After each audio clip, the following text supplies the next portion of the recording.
Record high corn production this year. We'll talk about it in just a moment. Your World in Agriculture for February 27th, 2025. Welcome to Imogene Ingredients, our sponsor.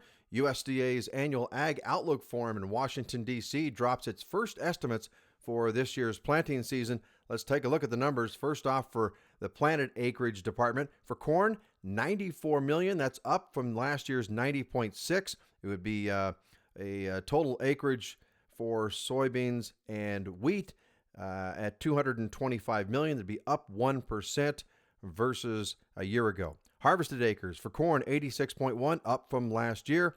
Soybeans, 83.2, down from last year. Wheat at 38.4, be about the same as a year ago. Production, again, this number jumps out, 15.58 billion bushels. That's up 5% versus a year ago, and it would be a record high. Soybeans at 4.37 billion, up from a year ago. And also for wheat, 1.92 billion, just slightly down versus a year ago. 181 bushels per acre trendline yield for corn, up from a year ago. Soybeans at 52.5, also higher. Wheat at 50.1, slightly lower than the wheat yield average last year.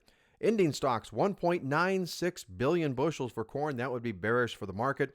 Also soybeans, 320 million. That's below last year, friendly to the market. Wheat at 826 million. That would be bearish for the wheat market, higher than a year ago. Average price that the farmers will receive, USDA Outlook Forum sees $4.20 this year for corn. That would be down 15 cents from a year ago.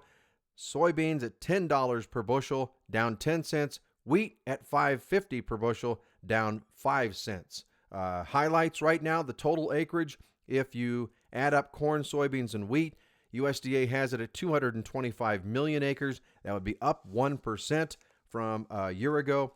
Highlights for soybeans, U.S. supplies are expected to rise by 1%. Also, global supplies are expected to be higher. Those two both bearish for the market. Soy meal consumption is up 2% this year, according to the USDA. Exports estimate up 40 million bushels. Wheat market, some of the highlights, higher supplies, unchanged total use for wheat, and increased ending stocks. And so those three things would be bearish for the wheat market. Let's move to the USDA weekly export sales report for today. We're going to start with the corn, down 45% from a week ago.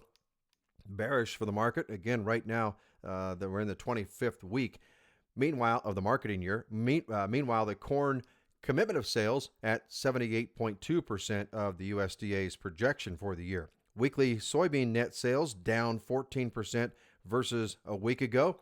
So again, not friendly for the market. Meanwhile, total commitments as we speak here in the 25th week of the marketing year at 88.9% of the USDA's projection.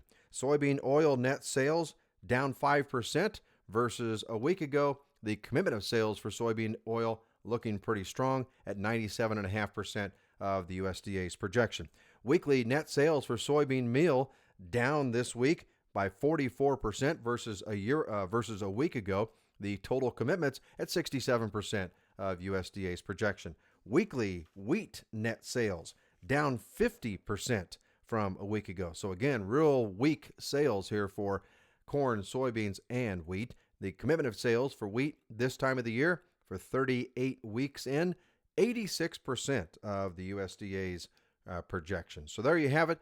Those are the numbers as we see them as USDA's Outlook Forum comes out today. Also, they'll be having conferences and ongoing for tomorrow, and it'll conclude tomorrow in D.C.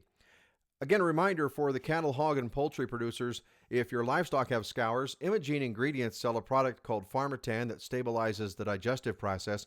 It can save your animal, increase immunity levels, and improve general health.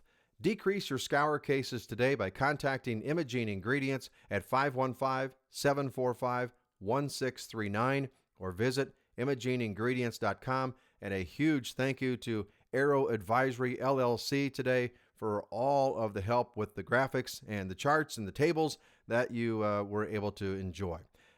Be sure to subscribe and like Your World in Agriculture for more farm content. I'm Mike McGinnis.